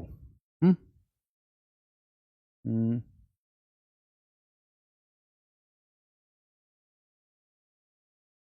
हम्म, इसको करो जब तक हम अपने स्पीकर के सेल चेंज करे ले रहे हैं। ठीक है, दिखाई तो पड़ रहा ना, ठीक है। चलो तो देखते हैं आपने कर लिया होगा ये। देखो ध्यान से पढ़ो, है ना। अब सारी चीज़ें देखो मिक्स होंगी, क्यों मिक्स होंगी, क्योंकि एटम जब पढ़ा, अलग अलग अवधारणाएं आई, डाल्टन ने कुछ कहा, शुरुआत कर दी, टॉमसन आए, किसी चीज़ की खोज कर दी, साथ में एक मॉडल दे दिया। उसमें भी कुछ ड्रॉबैक थे, क्योंकि सर शुरुआती दौर था, इतना एडवांसमेंट तो था नहीं। उसको इम्प्रूव करने के लिए रदरफोर्ड आए। रदरफोर्ड ने कहा भाई इलेक्ट्रॉन घूमता है कक्षाओं में, है ना, लेकिन स्टेबिलिटी ऑफ परमाणु नहीं बता पाए। और साथ में जब वो घूमता है एनर्जी रेडिएट करेगा, अंततः नाभिक में चला जाएगा। तो मुझे बताओ, जब एनर्जी रेडिएट करेगा तो सारे टाइप की फ्रिक्वेंसी ही तो ले जाएंगी, और जब लोगे सब फ्रिक्वेंसियों को, तो वहाँ पर जो स्पेक्ट्रम आएगा वो क्या मिलेगा, कंटिन्यूअस या सतत। लेकिन मिलता कैसा है, रेखीय। इंप्रूव करने के लिए एक और व्यक्ति आ गए, नील बोर। नील बोर ने काफ़ी हद तक चीज़ें समझाई, और यहीं से हम लोगों का जो एटम है वो स्टार्ट होता था, जिसमें मैं nth ऑर्बिट की रेडियस, nth ऑर्बिट की वेलोसिटी निकाल रहा था, और उन्हीं का यूज़ करके दुनिया भर के जितने फॉर्मूले थे जो इलेक्ट्रॉन से संबद्ध थे वो सारे के सारे निकाल लेते। तो यहाँ पर वो वही कह रहा है कि क्या आपको रदरफोर्ड का एक्सपेरिमेंट पता है, और यदि पता है तो उस एक्सपेरिमेंट को कंसीडर करते हुए मेडिकल के इस क्वेश्चन का आराम से आंसर दे दो। देखो कह रहा है, रदरफोर्ड के अल्फा कण का जो स्कैटरिंग करा रहे थे प्रयोग में, जब आवेश Z1 द्रव्यमान M1 का प्रक्षेप, है ना, प्रक्षेप मतलब जो फेंका जा रहा, M1 का प्रक्षेप आवेश Z2 और द्रव्यमान M2 के लक्ष्य, जो लक्ष्य जो है ना, मैंने गोल्ड की फॉइल ली थी, उन्होंने कहा उसको हटाओ, जिसको फेंक रहे हो, जो आप अल्फा की स्कैटरिंग करा रहे थे, रेडियो एक्टिव एलिमेंट पोलोनियम से निकलने वाले अल्फा कण की, किस पर, गोल्ड फॉइल पर, उनको कुछ इस रूप में लिख लो, ये Z1 है आवेश, और ये उसका आवेश द्रव्यमान कितना है, M1, किस पर गिर रहा है, तो Z2 और द्रव्यमान M2 के लक्ष्य केंद्रक तक पहुंचता है ना। अब देखो वो कह रहा है वो सीधा निकल जाए, कुछ न्यून कोण पर चला जाए, कुछ 180 पर सीधा निकल जाए और कुछ अधिक कोण पर। यही चार तो थे पोस्टुलेट। वो डिस्टेंस ऑफ अप्रोच पूछ रहा है, और डिस्टेंस ऑफ अप्रोच मैंने आपको बताया था हमेशा 180 पर कंसीडर करेंगे। जैसे ये है नाभिक, रिपल्सन देगा, यहां से आया यहां लौट गया, इसी को तो हम डिस्टेंस ऑफ अप्रोच बोलते थे, आर नॉट। वो यहां यही पूछ रहा है कि जो ऊर्जा है ना, जिसको मैं फेंक रहा हूं, जो प्रक्षेप की ऊर्जा, तो मुझे बताओ क्या पूरी की पूरी काइनेटिक एनर्जी क्या पोटेंशियल एनर्जी में कन्वर्ट नहीं होती थी? होती थी ना, क्योंकि ये दोनों तो रुक गए ना। तो बताओ अगर मैं यहां देखता था तो वो कितनी आती थी, 1/4 pi epsilon not Q1 Q2 upon R। कितना है इसका आवेश Z1, कितना है इसका द्रव्यमान, वो तो लेंगे नहीं, आवेश कितना है Z2, और दूरी मान लो कितनी है R0। तो यहां से मैं R0 अगर निकालना चाहूं तो कितना आ जाएगा, Z1 Z2 अपॉन में आएगा ना। तो वो सीधा पूछ रहा है काइनेटिक एनर्जी। तो काइनेटिक एनर्जी क्या मास पर डिपेंड कर रही है? मास पर डिपेंड कर रही है? ये आप कहोगे ये तो नहीं है। फिर M1 M2 ये भी नहीं। अब बताओ किसके, Z1 Z2 के समानुपाती है। ठीक है, अच्छा यही मैं कह देता जो डिस्टेंस ऑफ अप्रोच है वो M के व्युत्क्रमानुपाती है या समानुपाती है? आप कहते Z1 Z2 half M V square. तो बताओ जो डिस्टेंस ऑफ अप्रोच है वो इनवर्सली प्रोपोर्शनल किसके है, M, और डिस्टेंस ऑफ अप्रोच है वो V स्क्वायर के इनवर्सली प्रोपोर्शनल भी है ना। तो ये तो शुद्ध फॉर्मूला था, कुछ करना ही नहीं था। ठीक,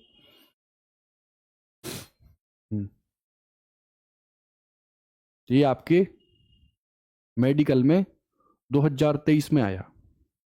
ठीक, ये भी बिल्कुल डेटा आधारित क्वेश्चन है, बस चीजें यहां पर आपको आनी चाहिए। 3 पोस्टुलेट रदरफोर्ड को इंप्रूव करने के लिए बोर ने दिए। दिए क्या कि जो इलेक्ट्रॉन है ना वो निश्चित ऊर्जा की कक्षाओं में घूमता है, और वो जो ऊर्जा है ना वो कांस्टेंट रहती है निश्चित, लेकिन उनका जो जे होता है ना एंगुलर मोमेंटम, वो NH/2 पाई। H/2 पाई का क्या होता है, इंटीजर मल्टीपल, पूर्ण गुणक होता है। अच्छा, इसके बाद में उन्हें कहा घूम रहा है, तो भाई घूमने के लिए सेंट्रिपिटल फोर्स तो चाहिए, तो वो किससे मिलता है, नाभिक में और इलेक्ट्रॉन में लगने वाले आकर्षण बल से। उसको भी डिफाइन किया, तो कहा mv स्क्वायर और r ये है 1/4 पाई एप्सिलॉन नॉट, मान लो ये है ZE स्क्वायर और r का स्क्वायर। यहां से ही तो r आया था, और r कितना आया था, epsilon not n square h square pi m ZE का स्क्वायर। याद आ रहे सब? ऐसे ही v निकाला था डायरेक्टली प्रोपोर्शनल किसके, Z/n के। याद आ रहा? ऐसे ही फोर्स निकाला था, एसेलरेशन निकाला था, कैपिटल M निकाला था, B निकाला था। यहां पे एंगुलर मोमेंटम के बारे में पूछा है। थोड़ा सा सोचो, ट्राई करने की कोशिश करो। देखो, हाइड्रोजन परमाणु की कक्षा में इलेक्ट्रॉन, कक्षा में गतिमान इलेक्ट्रॉन का क्या है, कोणीय संवेग 1.5 H/पाई है, रहने दो। उसी कक्षा में ऊर्जा लगभग कितनी होगी, कंपैरिजन करना। देखो एंगुलर मोमेंटम वो कह रहा है ना, हम कितना जानते हैं, एंगुलर मोमेंटम इंटीजर मल्टीपल होता है H/2 पाई का, और उनके हिसाब से कितना है 1.5 H/पाई। इसको मैं ऐसे लिख के 3/2 कर दूं, इससे इसको और इससे इसको काट दूं, तो बताओ n की ऑटोमेटिकली वैल्यू कितनी आ गई, 3। जब n की वैल्यू 3 आई, हाइड्रोजन के लिए energy of nth orbital 13.6, Z square तो 1 और एन स्क्वायर बोले तो 9, 3 एक 9 एकम 9, 9 पन्ना 45, माइनस के 5.1, 1.51 कोई है? ठीक है, शुद्ध कंपैरिजन।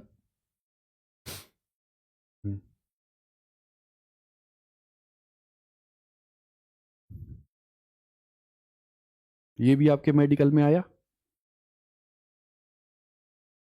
ठीक है, करो, पढ़ो इत्मीनान से और फिर ट्राई करने की कोशिश करो, क्योंकि ये जो चैप्टर है शुद्ध आपको दो क्वेश्चन देगा। मॉडर्न फिजिक्स का ही तो ये सेक्शन चल रहा, और मॉडर्न फिजिक्स के सेक्शन में फोटो इलेक्ट्रिक इफेक्ट छोटा सा, मैटर वेव और छोटा सा, हाइड्रोजन स्पेक्ट्रम बहुत ठीक ठाक, उत्सर्जन अवशोषण दोनों पढ़ लिए। उसके जस्ट पहले जो अलग अलग मॉडल हैं, और मॉडल में वो थ्योरी कभी कभार पूछ ली जाती, जैसे कौन सी चीज कंजर्व रही, एंगुलर मोमेंटम, है ना। क्वांटाइजेशन किस किस का हुआ, तो एंगुलर मोमेंटम और एनर्जी का, है ना। आएंगे आगे क्वेश्चन देखेंगे। इसको देखो, देखो डीएनए, बायोलॉजी वाली चीज आ गई, डीऑक्सी राइबो न्यूक्लिक एसिड होता है ना, न्यूक्लिक एसिड। चलो, वैसे केमिस्ट्री में बायोमोलिक्यूल में भी है। डीएनए में एक बंध को खंडित करने के लिए आवश्यक ऊर्जा, मतलब कोई बॉन्ड बना है उसको तोड़ना है डीएनए में, तो एनर्जी जो चाहिए वो कितनी चाहिए, 10⁻⁻20 जूल। वो कह रहा है इलेक्ट्रॉन वोल्ट में ये मान बताओ। ये तो बिल्कुल शुद्ध आसान क्वेश्चन है। अच्छा, हम इलेक्ट्रॉन वोल्ट को जब जूल में चेंज करते हैं तो गुणा करते हैं किसका, 1.6 और 10⁻⁻19 का। अब मुझे बताओ, अगर कोई चीज जूल में है और इलेक्ट्रॉन वोल्ट में लानी है तो भाग दे दो, किसका, 1.6 इंटू 10⁻⁻19 का, तो दे दो भाई। कितनी है एनर्जी, ये जूल में है ना, 1.6 10⁻⁻19। इससे ऐसे लिख दूं, ये 5 ले लूं और ये 8 ले लूं, 5/8 को तो भैया होल्ड कर लूं, ये ले जाऊं तो 10⁻⁻1, दशमलव लगाऊं, 0 बढ़ाऊं, 8×6 48, 8 दूनी 16, फिर शिफ्ट कर दूं तो 6.2 इंटू 10⁻⁻1, इतना है ना, या और ले लो तो 0.06 आ जाएगा। समझ रहे में आ रहा ना।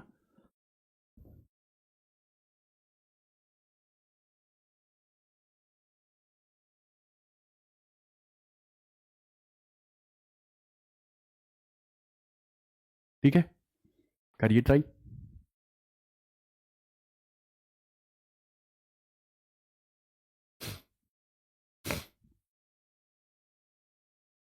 देखो,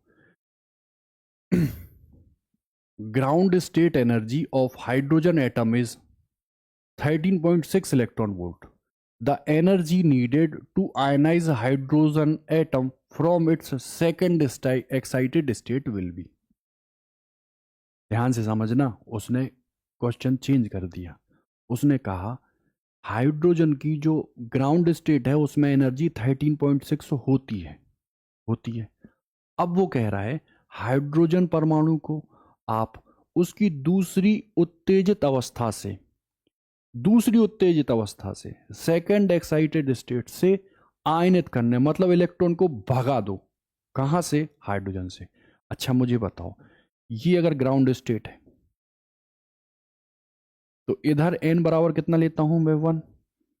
अच्छा, फर्स्ट से जब ये सेकंड पर जाता है, बराबर बनाना नहीं तो चेंज हो जाएगा, ये फर्स्ट से ये सेकंड पर जाता है तो इसको हम क्या बोलते हैं, फर्स्ट एक्साइटेड स्टेट बोलते हैं।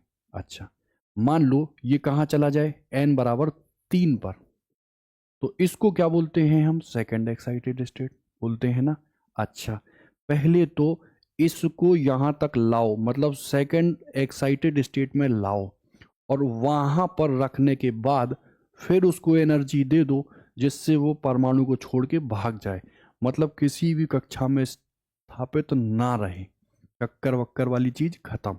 तो बताओ, हमने आपको पहले एनर्जी बताई है, एनर्जी nth ऑर्बिट की जो एनर्जी है वो 13.6 जेड स्क्वायर और एन स्क्वायर होती है। जेड हाइड्रोजन के लिए 1, तो माइनस के 13.6 अपॉन में एन स्क्वायर। ठीक है, अच्छा बताओ, द्वितीय उत्तेजित अवस्था फर्स्ट में 2 पर, सेकंड में 3 पर जाएगा, तो अभी वो उत्तेजित अवस्था में यदि है तो एन की वैल्यू में यहां कितनी रखूं, कितनी रखूं, 3 रखूं। तो बताओ 3 का स्क्वायर मैंने कितना किया, तो 9, 9 एकम 9, 9 पन्ना 45, इतना आया। अब ये यहां पर है कहां, n बराबर 3 पर है। अब मैंने समझाया था आयनाइजेशन एनर्जी में कि जो एनर्जी जिस ऑर्बिट में है उतनी ही एनर्जी यदि दे दो तो वो जो इलेक्ट्रॉन है वो एटम को छोड़ के भाग जाएगा, मतलब एटम आयनाइज्ड हो जाएगा। इतना ही था। तो या तो देख के आप सीधा टिक लगा दो, ये नेगेटिव में है, इतनी ही पॉजिटिव दे दो, मतलब ये। और अगर आपको समझने के रिस्पेक्ट से देखना है तो आप कहोगे डेल्टा ई बराबर 13.6 है और ये n1 स्क्वायर है और ये n2 का स्क्वायर है। 13.6 मैंने लिया। अच्छा n1 कहाँ है, थर्ड में। कहाँ जान रहा है, n2 इनफाइनाइट, तो समथिंग अपॉन इनफाइनाइट तो 0 हो गया। और यहां अगर देखो तो 3 का स्क्वायर कितना हो जाएगा, 9, तो भी यहां से कितना आ जाएगा, 9 एकम 9, 9 पन्ना 45, एग्री। तो वही आंसर आया कितना, 1.51। अब अगर वो कहे फर्स्ट एक्साइटेड स्टेट से, तो फर्स्ट एक्साइटेड स्टेट में n बराबर हम 2 रखेंगे। ठीक है, तो क्वेश्चन डाटा चेंज तो क्वेश्चन चेंज। ठीक,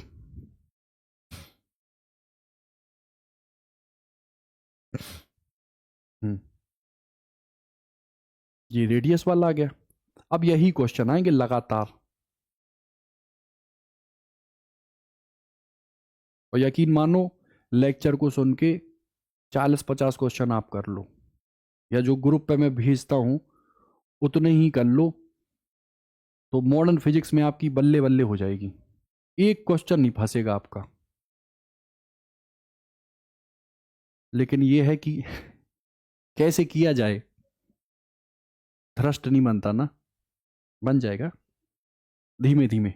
ठीक है, पढ़ो पहले, पढ़ो बिल्कुल इत्मीनान से। जो कह रहा है सोचो, क्या आर दिया है, क्या फोर्स है, क्या वेलोसिटी है, सब खेल इलेक्ट्रॉन का ही तो है। पूरी 12th की फिजिक्स में सब इलेक्ट्रॉन इलेक्ट्रॉन चल रहा था, ऑप्टिक्स को छोड़ के, है ना। ऑप्टिक्स में इलेक्ट्रॉन नहीं था, था। चलो देखो, कह रहा है हाइड्रोजन परमाणु के सबसे आंतरिक कक्षा की त्रिज्या 5.3 इंटू 10⁻⁻11 है। एक्चुअली में ये वही लिखी है कितनी, 0.53 एंगस्ट्रॉम, वो कंफ्यूज करने के लिए दे दिया, है ना। और देखो नीट में आया ये है, हाइड्रोजन परमाणु की तीसरी अनुमोदित कक्षा की त्रिज्या क्या है, क्या है। मैंने आपको समझाया था, R N epsilon naught H square N square pi M Z E square. Hydrogen के लिए जेड तो 1 होता था, तो यहां ये जो चीज निकल के आ रही थी वो आ रही थी 0.53, है ना। और क्या आ रहा था, एन स्क्वायर। इसी को मैं आर नोट लिख रहा था ना, तो आर एन बराबर आर नोट और एन का स्क्वायर, यही कर रहा था ना। तो बताओ किस ऑर्बिट की पूछ रहा है, थर्ड ऑर्बिट की।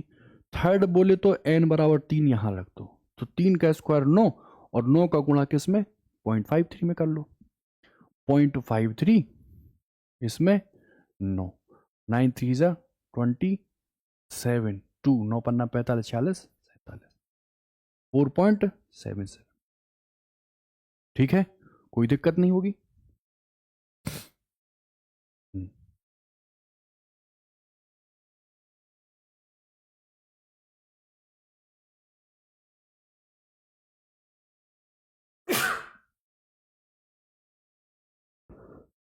करिए।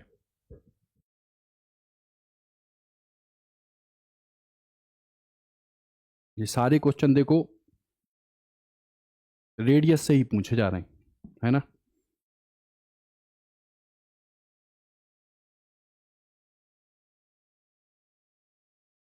चलो, बोर मॉडल तुरंत याद आना चाहिए। हाँ, वो तीन चीजें की थी, आवर्ती प्रतिबंध, न्यू बराबर E2 - E1/h। अच्छा, वो एंगुलर मोमेंटम NH/2 पाई। हाँ, वो सेंट्रीपिटल फोर्स mv²/r, और वो किसके इक्वल होगा? Electrostatic force of attraction between नाभिक और इलेक्ट्रॉन। बस, यहां तो वो कुछ भी नहीं कह रहा है। वो कह रहा है किसी इलेक्ट्रॉन की द्वितीय स्थायी कक्षा की त्रिज्या R1 है और चतुर्थ की कितनी है? R2 है। आप तो जानते हो कि R डायरेक्टली प्रोपोर्शनल n² होता है। तो बताओ, R1 है ना, और चतुर्थ की कितनी है? R2। द्वितीय की है ना, तो 2 का स्क्वायर ले लो, और चतुर्थ की है तो 4 का स्क्वायर ले लो। ये 4 ले लो और ये 16 ले लो। इससे इसको हटा दो तो 1:4, और 1:4 पॉइंट के 25। ठीक है।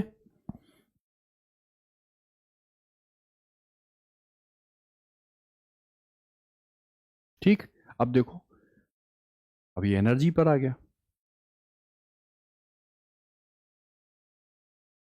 क्या एनर्जी आपको याद है? एनर्जी का टर्म याद है? हम्म, दिखाई दे रहा? हम्म, बिल्कुल आराम से पढ़ो, बिल्कुल तसल्ली से। हम्म,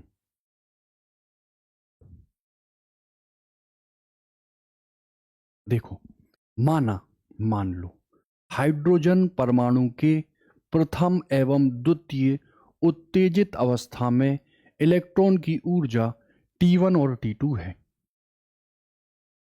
हाइड्रोजन परमाणु है, एक्साइटेड स्टेट में पहुंचता है, एनर्जी कंटेन करता है, और वो एनर्जी कितनी है? E1, T1 और T2 है। वो कह रहा है बोहर ने जो मॉडल बताया ना, उसके हिसाब से T1 और T2 का अनुपात बताओ। सबसे पहले हाइड्रोजन ने, अच्छा एनर्जी कितनी रहती है?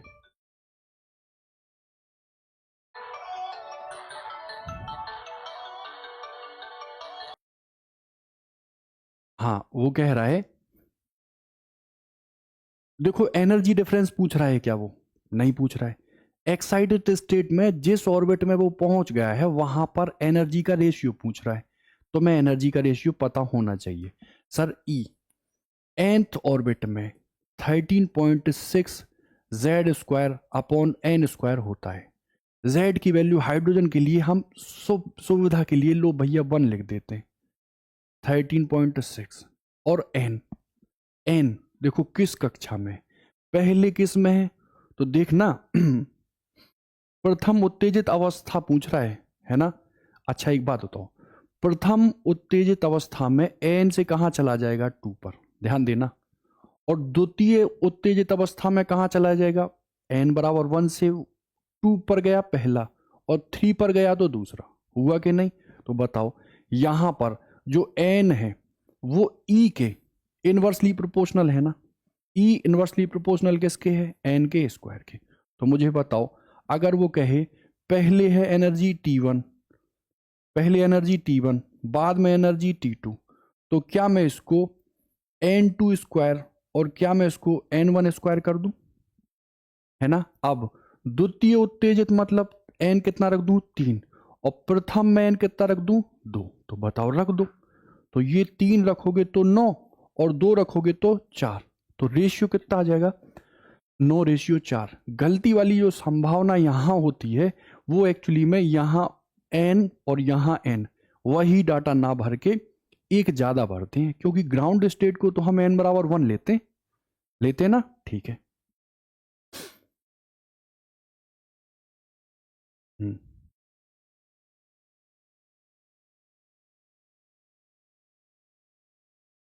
हम्म ये भी बिल्कुल देखो थ्योरी पोर्शन है। सोमरफील्ड जो आए थे वो बोहर के बाद ही तो आए थे, और आने का जो मेन कारण था वो ये था कि भाई जो बड़े एटम थे ना, उनके लिए ये बता ही ना पाए और इनके लिए ये समझा ही नहीं पाए कि जो स्पेक्ट्रम वाली चीज है या जो आरएन वाली चीज है वो कैसे मिले। तो इनका जो मॉडल प्रभावी था ना बोर का, वो हाइड्रोजन या हाइड्रोजन सदृश के लिए ही था। तो बताओ, अगर मैं यहां देखूं कि निम्नलिखित में से किसके लिए बोर मॉडल वैध नहीं है, तो देखो He+ है ना, एक इलेक्ट्रॉन निकल गया, तो बताओ हाइड्रोजन सदृश इलेक्ट्रॉन नंबर ऑफ एक। अच्छा, फिर कह रहा है ड्यूट्रॉन, तो फिर ड्यूट्रॉन के लिए प्रोटियम के बाद ड्यूटेरियम होता ना, यहां भी इलेक्ट्रॉन कितना है, 1।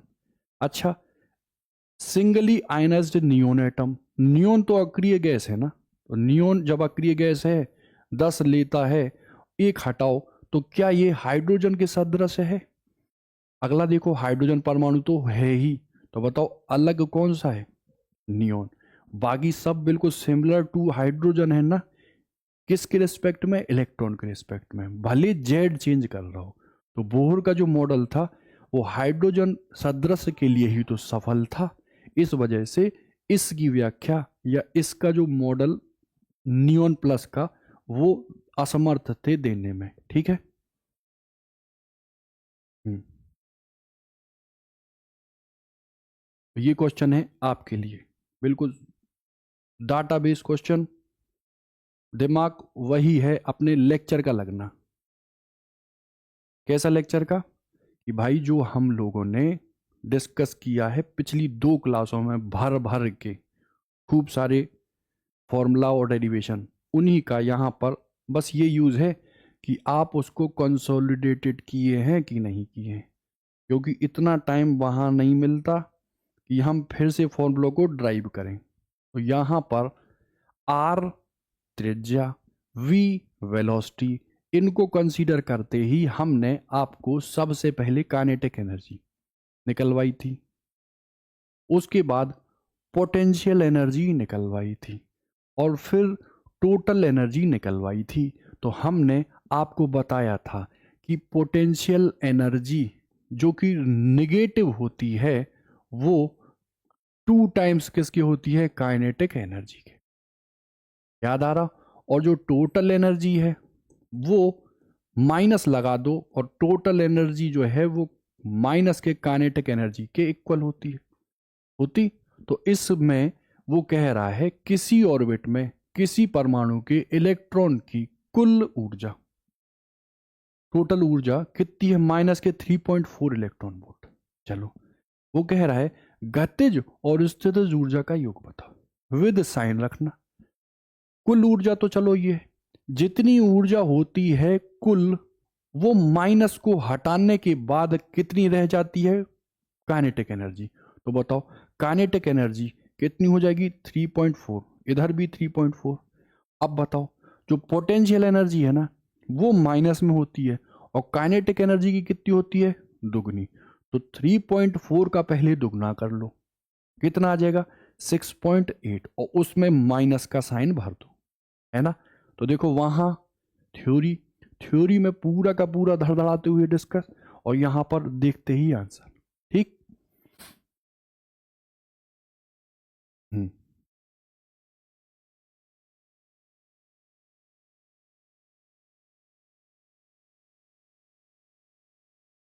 हम्म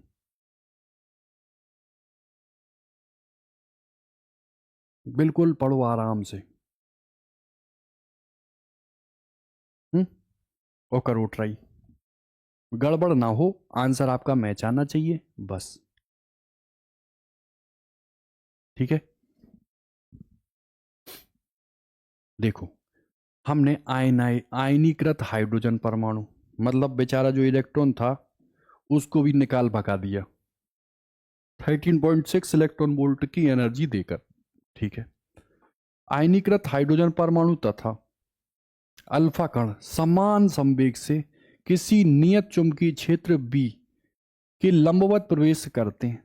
इनके पथों की त्रिज्याओं का अनुपात लो। अब उसने क्वेश्चन चेंज कर दिया। उसने क्या किया, मैग्नेटिक फील्ड में, है ना।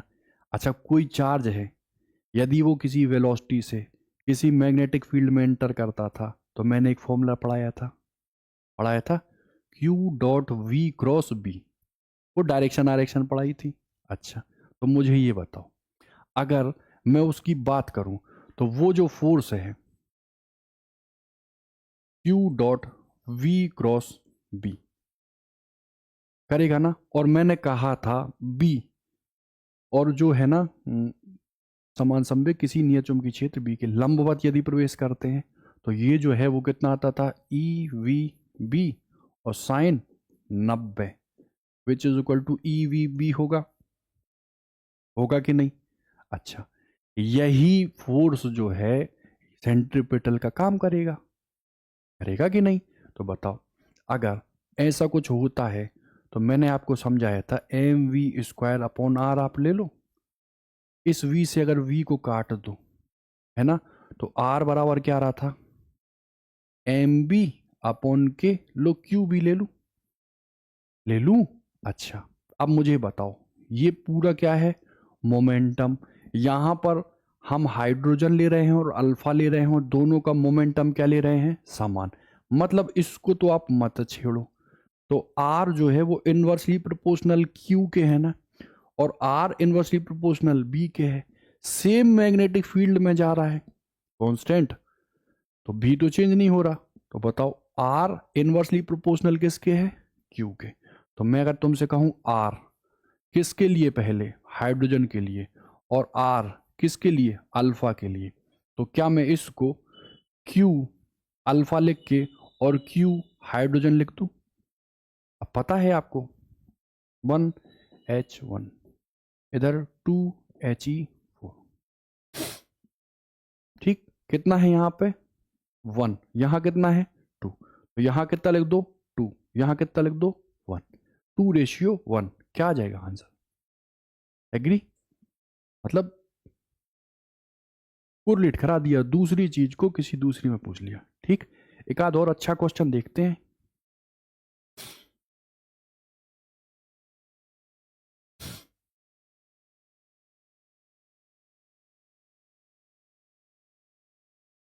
एक काम करो, इसका पहले आप स्क्रीनशॉट लो, बढ़िया क्वेश्चन है।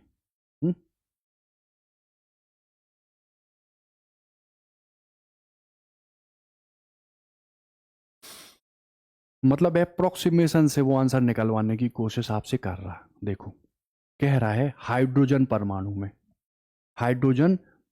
में, ठीक है, एक इलेक्ट्रॉन N1 से कहां ट्रांजिट करता है, N2 पर, जहां N1 और N2 दो अवस्थाओं की मुख्य क्वांटम संख्याएं हैं। मतलब ऑर्बिट दिए है N1 और N2। बोर्ड मॉडल यदि वैध है ना, बोर मॉडल, उसको यदि वैध मानो तो प्रारंभिक अवस्था में इलेक्ट्रॉन की समयावधि अंतिम अवस्था की तुलना में 8 गुना है। ठीक है, टाइम पीरियड वाली चीज आ रही, याद करो। अब वो कह रहा है ये है, तो N1 और N2 के संभावित मान बताओ। देखो, सबसे पहले मैंने R बताया था, directly proportional to n² upon z आया था। फिर मैंने V बताया था, ये z अपॉन n आ रहा था। फिर मैंने आपसे कहा था कि आप क्या निकाल लो, ओमेगा निकाल लो। V बराबर R ओमेगा, तो ओमेगा बराबर आ रहा था ना, V की वैल्यू रख रहे थे तो z अपॉन n, और R की वैल्यू रख रहे थे तो n² upon z, z n² ये z² n³ आ रहा था ना। यहां पर यही तो 2πf हो रहा था, डायरेक्टली प्रोपोर्शनल के z² अपॉन के n³ आ रहा था ना। ये थी फ्रिक्वेंसी। तो मैंने टाइम पीरियड इसका अपोजिट बताया था, तो टाइम पीरियड जो है वो इनवर्सली प्रोपोर्शनल के n³ अपॉन में z² आ रहा था। बस इसी को ऑप्ट करना है, इसी को सोच के यहाँ पे वैल्यू भर देनी। पहले T1 ले लो, बाद में T2 ले लो भाई, पहले ले लिया T1, बाद में ले लिया T2, है ना। अब बताओ, यहाँ मैं N1Q अपॉन N2Q ले लूँ, डायरेक्टली प्रोपोर्शनल है, तो N1Q N2Q, लेकिन ऊपर करूंगा तो एक ही है ना, हाँ एक ही है, तो Z तो चेंज नहीं हो रहा। जब Z चेंज नहीं हो रहा तो देखो N1 और N2 है ना, N1 और N2 है, ठीक है। अब वो क्या कह रहा है, प्रारंभिक अवस्था में इलेक्ट्रॉन की समयावधि अंतिम की कितनी है, 8 गुनी। अंतिम ये है ना और प्रारंभिक ये है, तो अंतिम की 1 ले लो और प्रारंभिक की 8 ले लो, तो ये बताओ N1Q और N2Q, क्यूब रूट ले लो, तो N1 अपॉन N2 कितना आ जाएगा, N1 बराबर 2N2, इतना आया, इतना आया। अच्छा N1 बराबर N2 आया, अब वैल्यू पुट कर लो। यहां अगर 1 रखोगे तो यहां कितना आएगा, N2 बराबर 1, तो N1 बराबर 2, N2 बराबर कहीं 1 है, N2 बराबर 1 है तो N1 बराबर 2 आ रहा, लेकिन यहां तो 8 आ रहा, वैल्यू चेंज कर लो। N2 बराबर कितना रख दो, 2, अगर 2 रखोगे तो N1 बराबर कितना आ जाएगा, 4, कहीं है N2 बराबर 2, तो N1 बराबर 4। बात समझ में आई, मतलब R से जनरली पूछता है, वेलोसिटी से जनरली पूछता है, लेकिन यहां कहां तक ले गया वो, टाइम पीरियड तक, और टाइम पीरियड को निकालने के लिए भी एक ही हमारे पास ब्रह्मास्त्र, और वो जो ब्रह्मास्त्र है उसका नाम क्या है, आर, रेडियस, क्या, वेलोसिटी v, ठीक है। तो देखो जितनी चीजें अभी तक डिस्कस हुई हैं, ऑनेस्टली अपनी स्पाइरल पर उनको शॉर्ट या कंप्रेस्ड वे में लिख लो, क्योंकि हमें कंपटीशन देना है ना, हमको डेरिवेशन की तो ज़रूरत है नहीं। तो जितना ज़्यादा आप प्रैक्टिस करोगे क्वेश्चन पर, उतना ज़्यादा आपका परफेक्शन गजब का हाई होगा, ठीक है। यहाँ तक जो क्वेश्चन थे वो सारे के सारे रेडियस थे, वेलोसिटी से, काइनेटिक एनर्जी से, एंगुलर मोमेंटम से, इस टाइप से थे। कल हम लेंगे लाइमन, बामर, पास्चन, ब्रैकेट और फुंड से रिलेटेड क्वेश्चन, और जो रेडबर्ग कांस्टेंट है उसका जो यूज है वो किन किन चीजों में होता है। जैसे ई को यदि मैं निकालना चाहूं तो RCH upon Z² upon N² आता, तो अगर R हो ही ना तो क्या एनर्जी निकलेगी, नहीं। तो कहाँ यूज होता है R का, उनको भी हम लोग कल की क्लास में डिस्कस करेंगे। एक्चुअली हम लोग का topic dual nature of radiation है, वो छोटा है और ये थोड़ा बड़ा है, तो अगर एटम एंड न्यूक्लियाई में लेक्चर कम मिलते तो ये चीज स्किप हो जाती, इसलिए मैंने इसको डुअल नेचर ऑफ रेडिएशन में इंक्लूड कर लिया, ठीक है। तो जब एटम एंड न्यूक्लियाई होगा तो उसमें हम फर्दर डायरेक्ट कहाँ से स्विच कर लेंगे, न्यूक्लियाई से, और बिल्कुल शुद्ध आसान यही है। अच्छा बाकी वो इलेक्ट्रॉन गिन दो, रेडियस निकाल लो या घनत्व निकाल लो, है ना, संलयन है, विखंडन है, बहुत सारी चीजें, द्रव्यमान क्षति, है ना। ठीक, तो आज रहने देते हैं इतना ही, और नेक्स्ट क्लास में हम लोग आगे का जो स्विच है उत्सर्जन स्पेक्ट्रम वहां से पढ़ते हैं, एग्री, ठीक है। आज रह देते इतना ही, ठीक, ओके।